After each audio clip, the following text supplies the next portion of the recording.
Coming up on Need to Know, it's been 200 years since the birth of the Erie Canal. While it was a game changer in our nation's history, does it still carry economic weight? That story just ahead.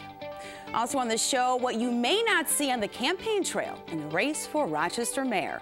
This week, we're tagging along with Alex White to learn about the person behind the politician. And our Top of the Class series continues. We'll talk with a recent high school grad with big goals to help create unity in our society through architecture. Stay with us. Need to Know starts right now.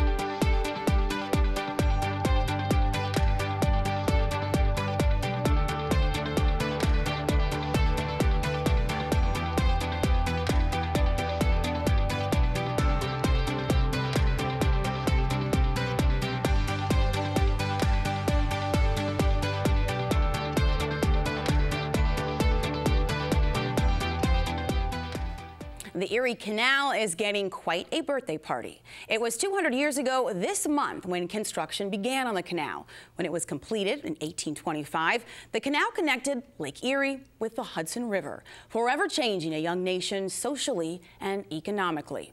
It's the latter that state and local leaders are working to emphasize. While the Erie Canal has been described as, quote, an empire builder, does it still have relevance as an economic force?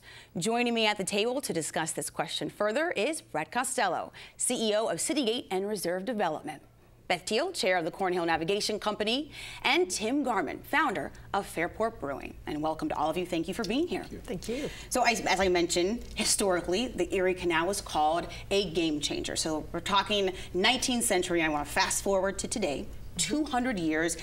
How does it fare, I guess I would say, in comparison with that title of game changer? And I will give this first to you, Beth. Okay. It took a long time for the game to change back, I'm afraid. For decades, people in waterfront communities just ignored the canal and, in Rochester's case, the Genesee River.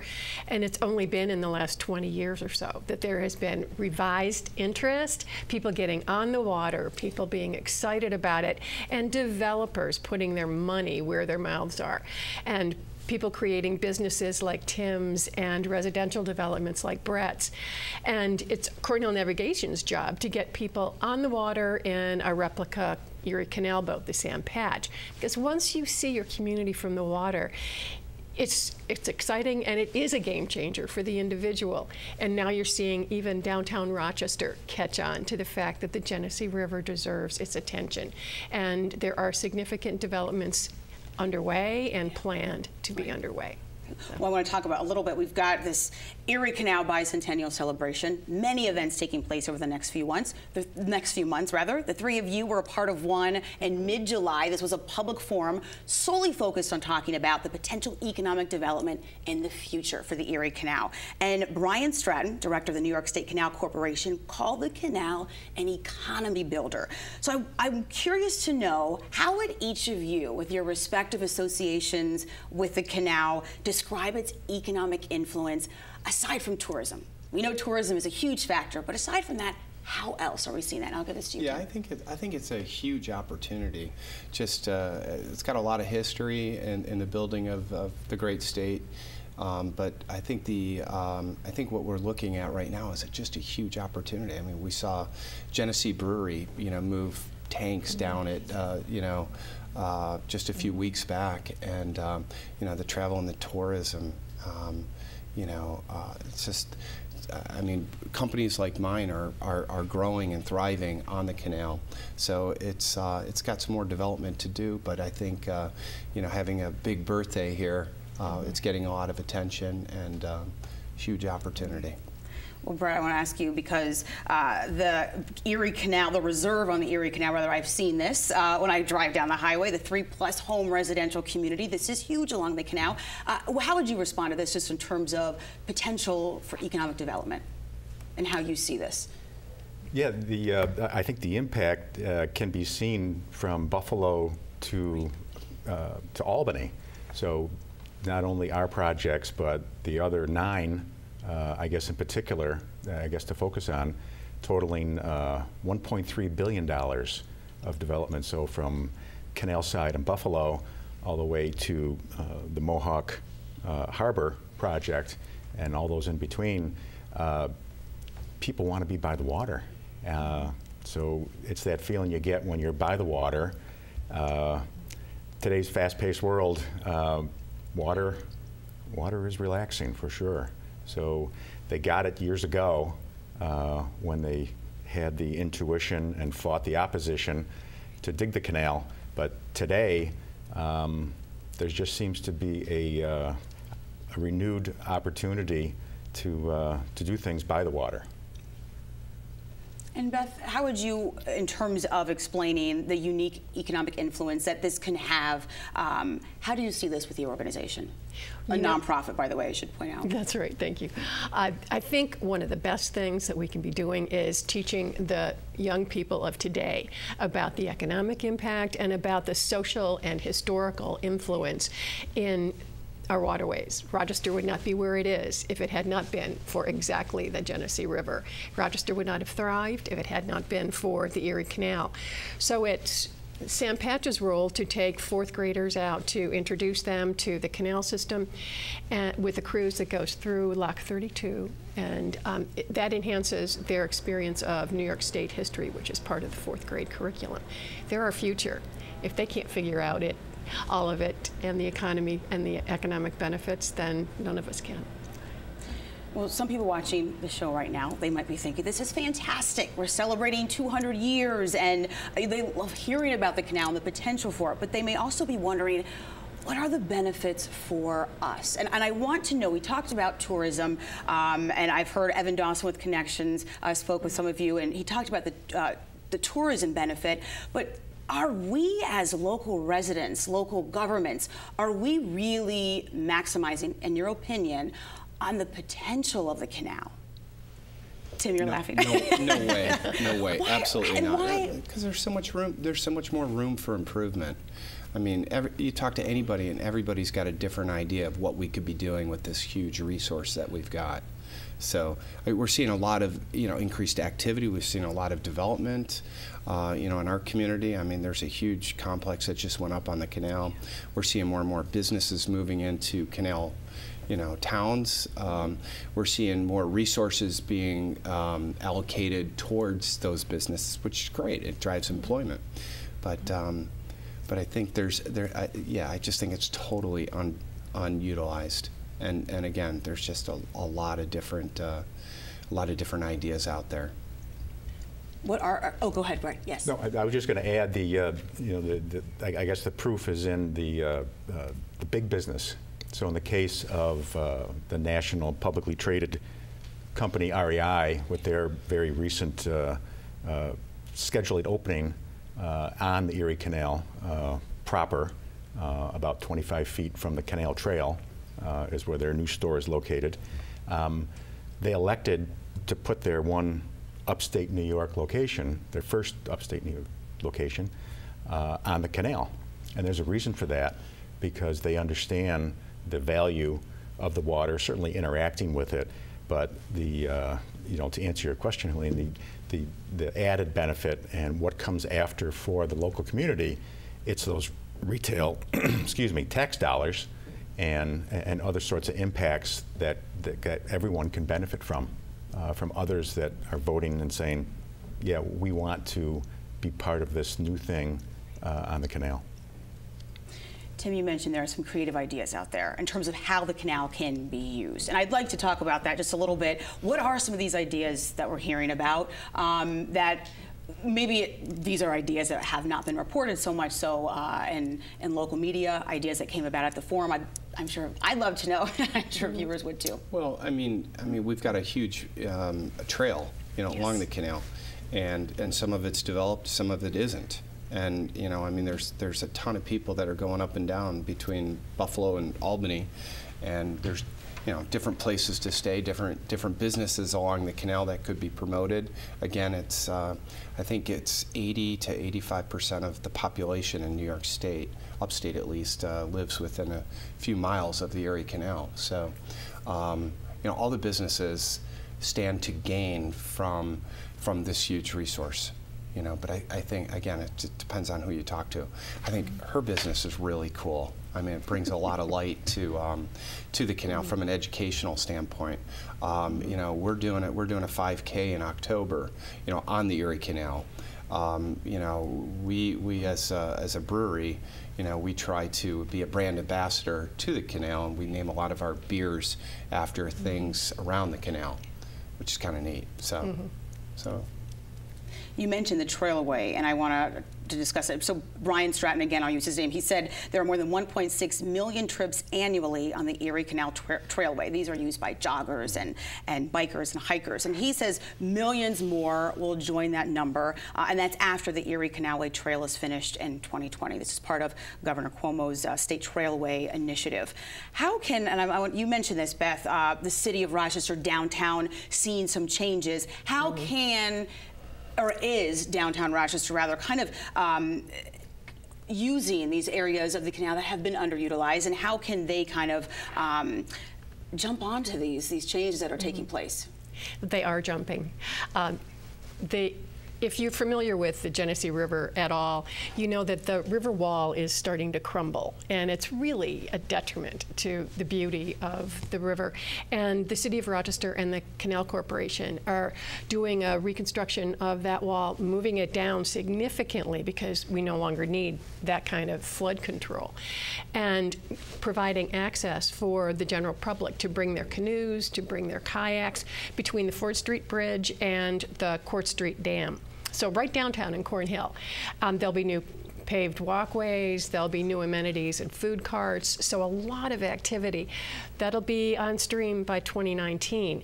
And we at Cornhill Navigation feel strongly that this is the time for us to bring another boat downtown. We had run the Mary Jemison down there, and the Mary Jemison had to go into dry dock at the end of the 2013 season. So there has not been a vessel downtown in that many years, 2014, 15, 16, and 17. So we hope, if our fundraising campaign is successful in time, that we will have a boat downtown by the end of 2018. So certainly in time for the fall, and to get the city school district students on board and everybody else realizing just how magical it is down there.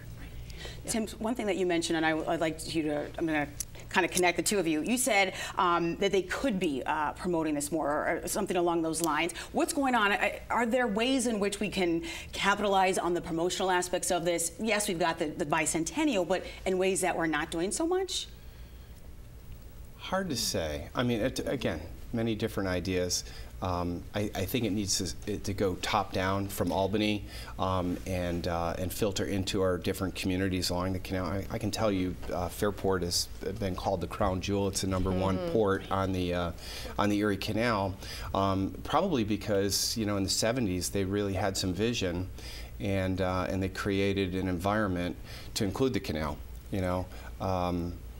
And I think from Albany's standpoint, if we get brand ambassadors, like the Fairport Partnership in Fairport, to allocate a certain amount of their time to promoting the Erie Canal, and they do. They're doing it by default. We get a lot of boaters, we get a lot of tourists coming in on boats, and we're talking about the local community. We just had a huge bike event, where they took over one of the local junior high schools, and it looked like a tent city. I mean, it was really cool. But just having a local organization in these towns and villages that could promote the canal, because it is such a huge resource and it's untapped. Okay, well, much more that we can discuss, but we will close for now. I want to thank all of you for being here. I appreciate your time and your perspectives. And to our viewers, you can partake in the bicentennial festivities for the Erie Canal. For a full schedule and detailed information about summer and early fall birthday events, go to nycanals200.com. Now we're back with a special segment on Need to Know, the person behind the politician. As you may remember, we asked all the candidates in the race for Rochester mayor for an opportunity to get to know them better as a person and not a candidate running for office. We figured tagging along as they partake in one of their favorite pastimes was a pretty good way to get a glimpse inside their lives. First up was Democrat Rachel Barnhart, and tonight it's Green Party candidate Alex White.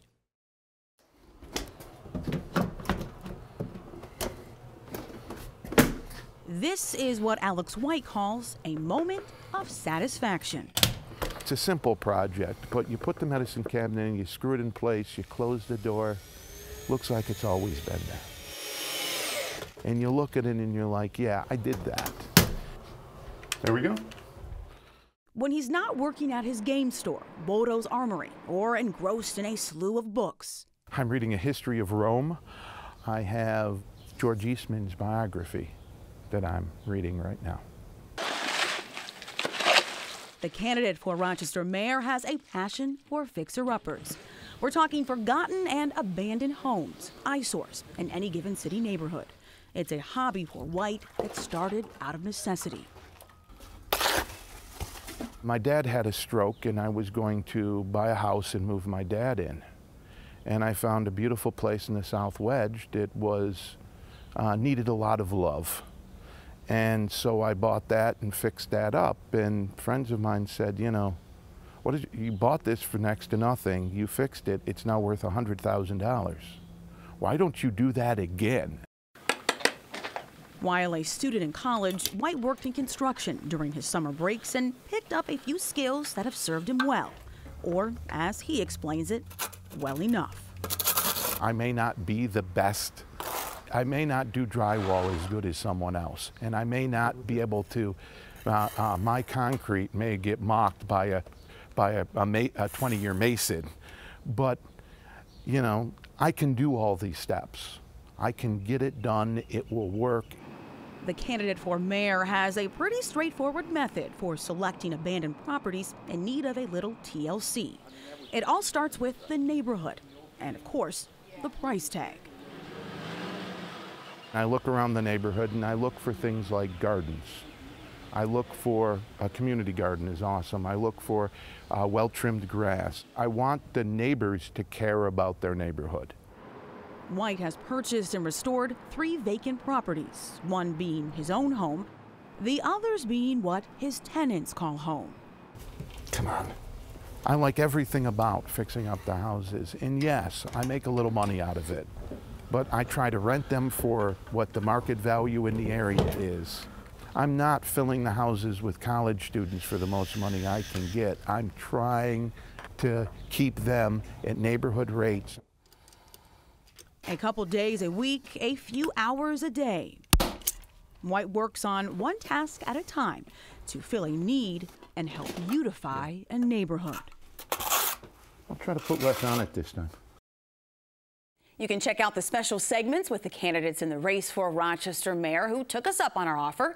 We're adding them to our website throughout the summer. Just go to WXXInews.org and click on the Need to Know link. And now it's time for Top of the Class. This Need to Know series introduces viewers to exceptional high school students working to make a difference in their schools and our community. These are all students who are described by peers and teachers as leaders who don't seek attention, but rather ways to serve.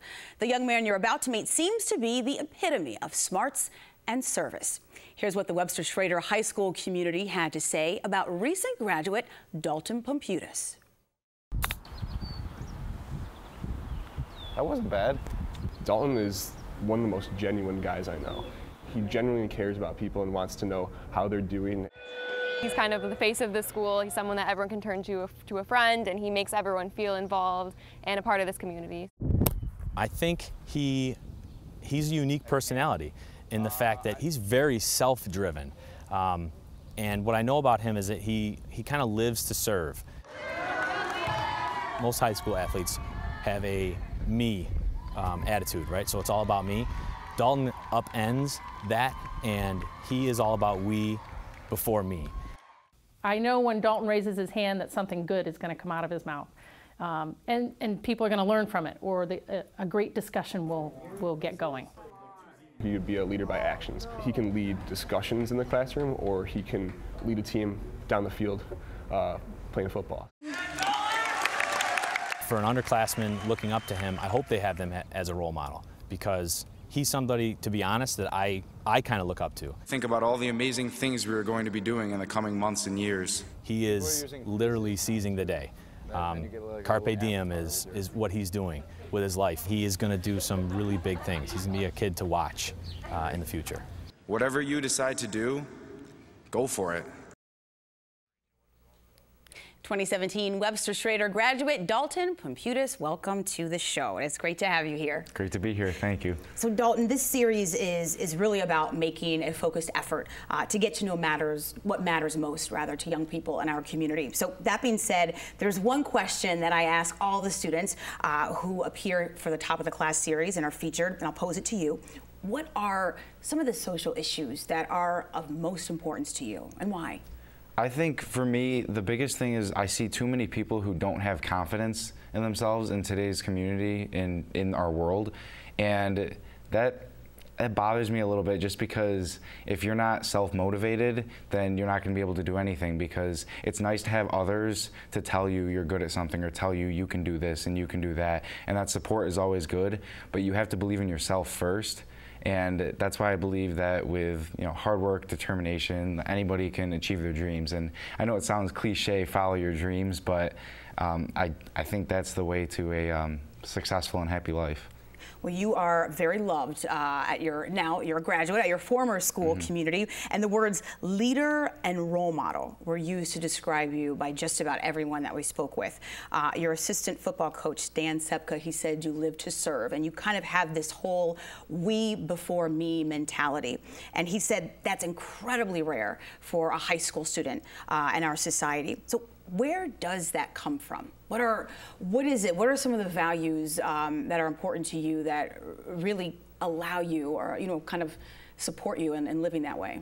I think the biggest value, as I mentioned before, is hard work. My parents raised me up.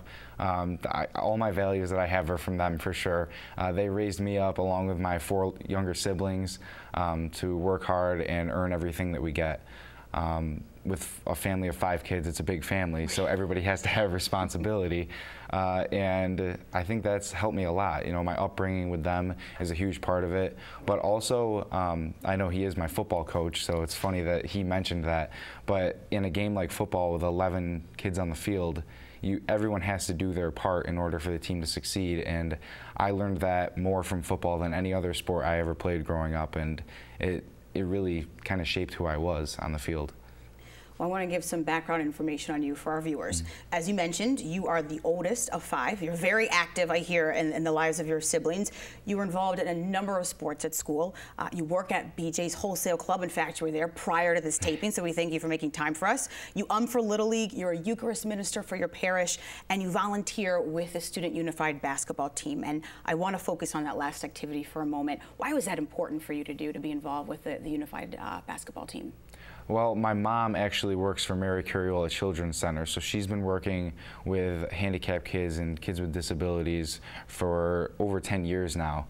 And I've seen how happy they make her just to be able to work with them and take care of them. It really does put a smile on your face. So when I got together with my friends Jack and Chris, and we decided, you know what, there weren't many kids from Schrader that helped out with Unified Basketball the previous year. It was mostly Thomas students. So we wanted to try to bring change about in our school and get more people from Schrader involved. And then once we did, it was just, we knew we made the right decision. It was by far the best part of our day, every single day. Going to practice, going to the games, it was always a good time. Well, you're one of your best friends, Jack Kehoe. He told me that you want to be an architecture major, and there's one specific thing that he said that you hope to do in the future, and that's to design athletic stadiums. But he said there's a purpose behind that, and I wanted to ask you about that. He said you are all about bringing people together through sports, and is that kind of what's fueling this passion? Yeah, a little bit. I played sports all growing up. I played baseball. I started playing baseball when I was 5 years old. I played soccer for a while. while, basketball for years, football, and then eventually golf my last 2 years of high school. So sports has been a huge part of my life, and I always thought that I wanted to go into something with sports. And then when I found the architecture was right for me, it was cool to know that there's another way we can still incorporate sports into that. And if I don't end up designing sports stadiums, that's fine, but it would be super cool to try to go and mix in sports with whatever I end up doing. Absolutely. What do you think it is about sports that kind of has the ability to be a bridge builder and to create a sense of community? I think just the team mentality, you know, everybody helping each other, trying to, the we before me mentality, that's something, like I said, I learned in football, but is true in every sport. You look at the most successful teams, and it's those that have the best chemistry. And I think that is true in the real world too. You need to be able to work with people, cooperate, and you can all, two minds are better than one. So if you can think together, and you can be a lot more successful. I should mention you are co-leader for Warrior Crew for your school, and you won the annual Battle of the Fans contest this year and last. And this is all about generating support for teams that are playing. Is that correct? Yes. Okay. And I just want to know, before we lose you here and we have to close, you delivered the graduation speech. We got to see a little bit of that in the video piece. What advice did you give to your peers, and what advice would you give to young people watching this program in terms of kind of making the most of your high school experience and tapping into that hard work that you mentioned? I would say for anybody who wants to get a good experience out of high school, the biggest thing is just creating relationships, because it's not about what you do all the time in high school, it's about who you meet. And there's certain people that you'll meet, whether it be students or teachers, that could create a friendship that'll last a lifetime. And I know there's people in my life that I can turn to whenever I need help, and they'll be there for me. And same for them, I have their backs. And that's really cool to have, just those relationships that are formed and are so tight that you know they'll never break. So I think that's the biggest thing. Well, you are headed to Clemson in August, and we wish you the very, very best. And we're out of time for now, but a huge thank you to my guest for Need to Know's Top of the Class series, Dalton Pamputis. And no doubt we will be hearing much more about you, as your assistant football coach said, in the near future. And that wraps up another edition of Need to Know, Rochester's news magazine. I'm your host, Helen B. and Duty Hofer. Thank you for joining me tonight, and a special thank you to those who tune in online at WXXInews.org. Have a great night, and I will see you next week.